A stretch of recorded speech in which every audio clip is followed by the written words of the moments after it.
Welcome.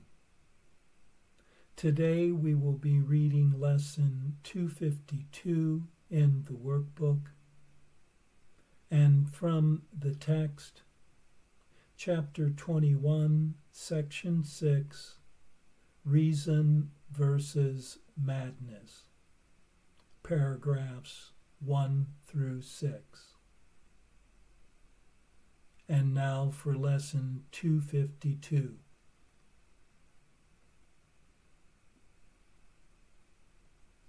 The Son of God is my identity.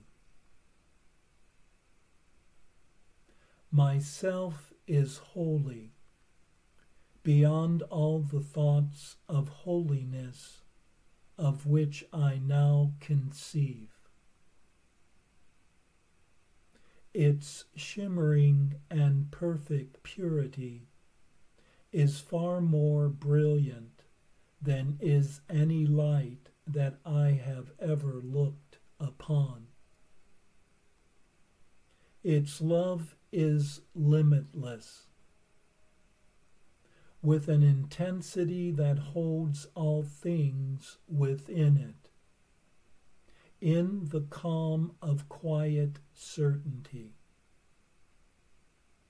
Its strength comes not from burning impulses which move the world, but from the boundless love of God Himself.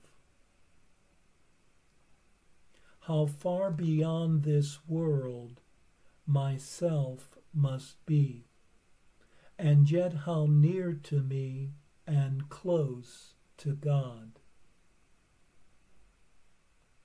Father, you know my true identity. Reveal it now to me, who am your Son, that I may waken to the truth in you, and know that heaven is restored to me.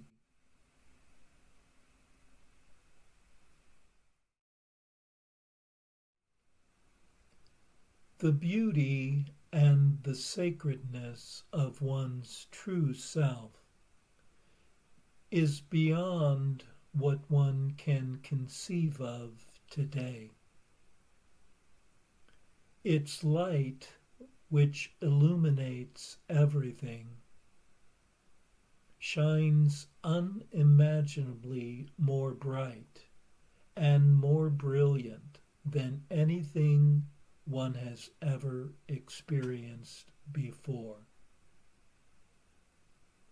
The love which one is, which has no beginning and has no end, is limitless, extending in all directions, with no boundaries in sight.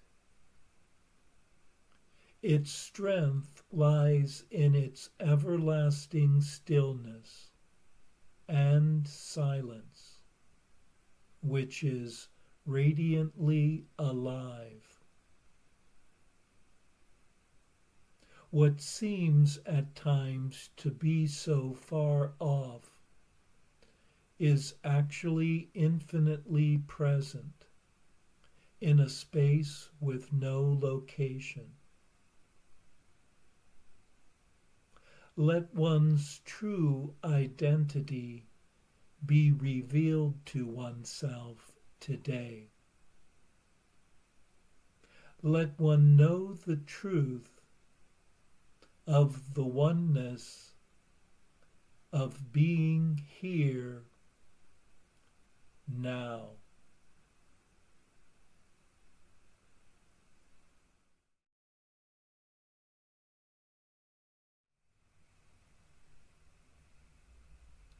And now for our text reading for today from chapter 21, section 6, Reason versus Madness, paragraphs 1 through 6.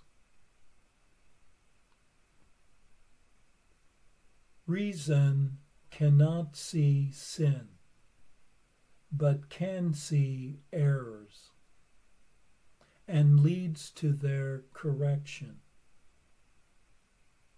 It does not value them, but their correction.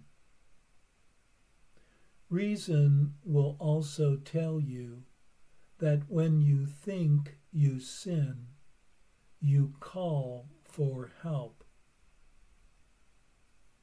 Yet if you will not accept the help you call for, you will not believe that it is yours to give. And so you will not give it, thus maintaining the belief.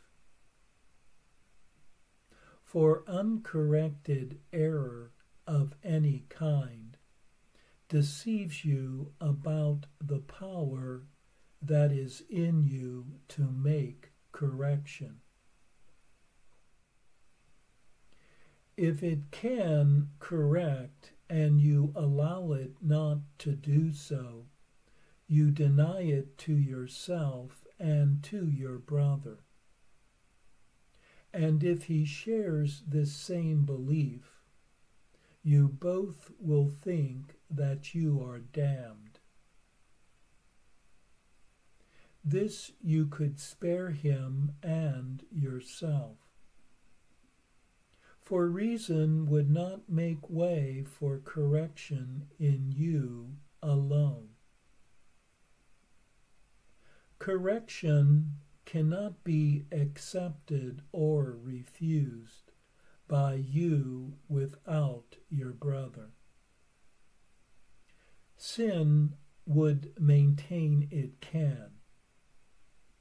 Yet reason tells you that you cannot see your brother or yourself as sinful and still perceive the other innocent.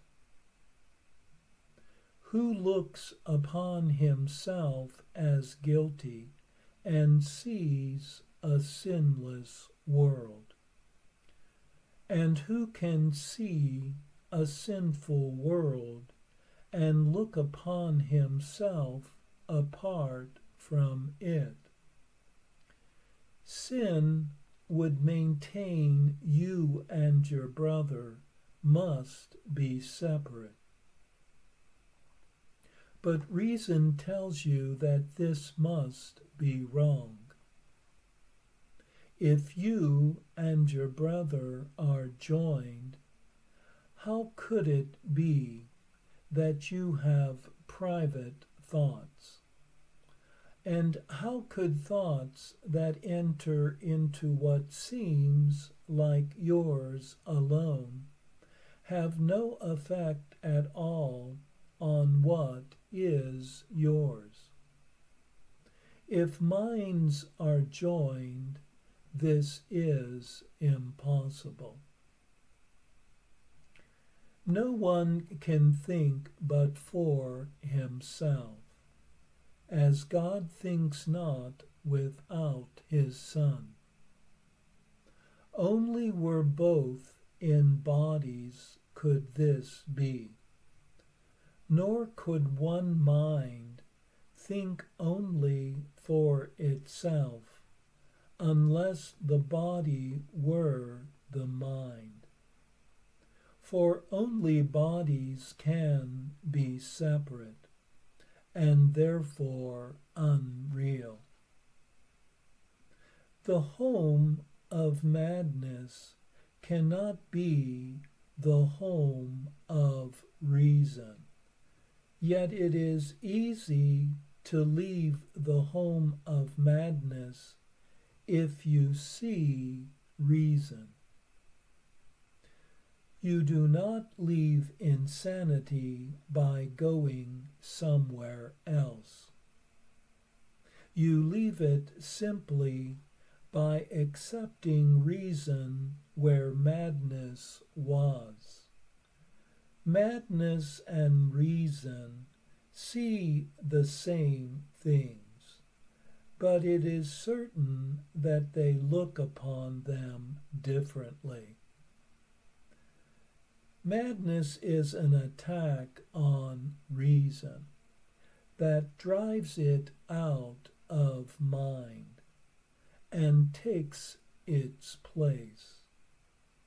Reason does not attack, but takes the place of madness quietly, replacing madness if it be the choice of the insane to listen to it. But the insane know not their will, for they believe they see the body, and let their madness tell them it is real. Reason would be incapable of this.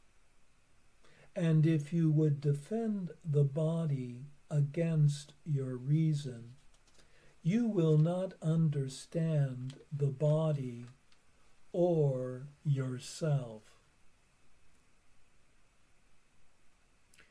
The body does not separate you from your brother, and if you think it does, you are insane.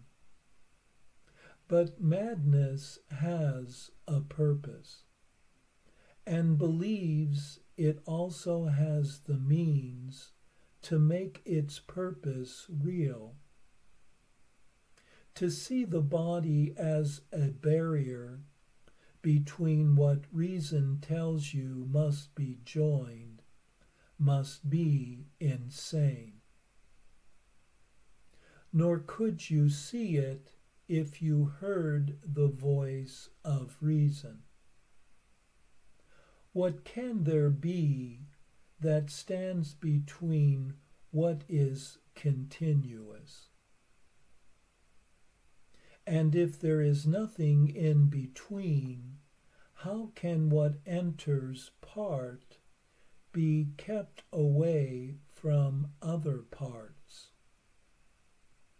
Reason would tell you this, but think what you must recognize if it be so.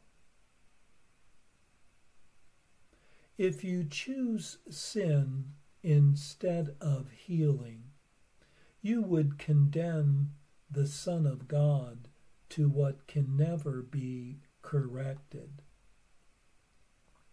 You tell him by your choice that he is damned, separate from you and from his Father forever, without a hope of safe return.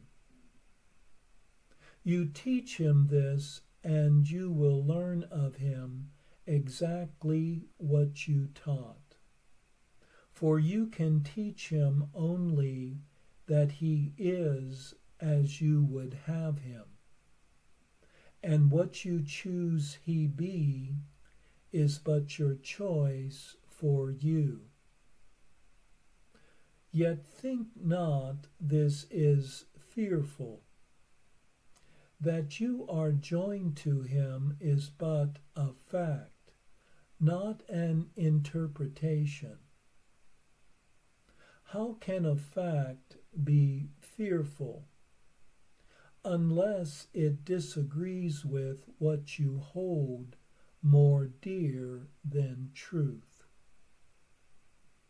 Reason will tell you that this fact is your release.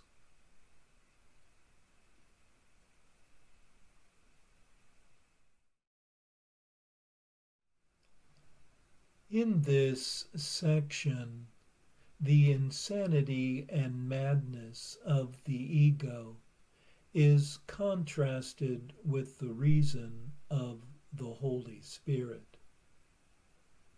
Insanity sees sin as something evil and unchangeable, while reason sees only error requiring correction. and a call for help. Insanity believes one can see sin in another and not in oneself, while reason maintains that what one sees in another one sees in oneself. Insanity sees one as a body with a mind separated from other minds. Reason sees one as a mind joined with other minds. The home of insanity is the body, while the home of reason is the oneness of being. Thus, while they see the same things, insanity and reason see their meanings as vastly different, being witnesses of either sin or innocence.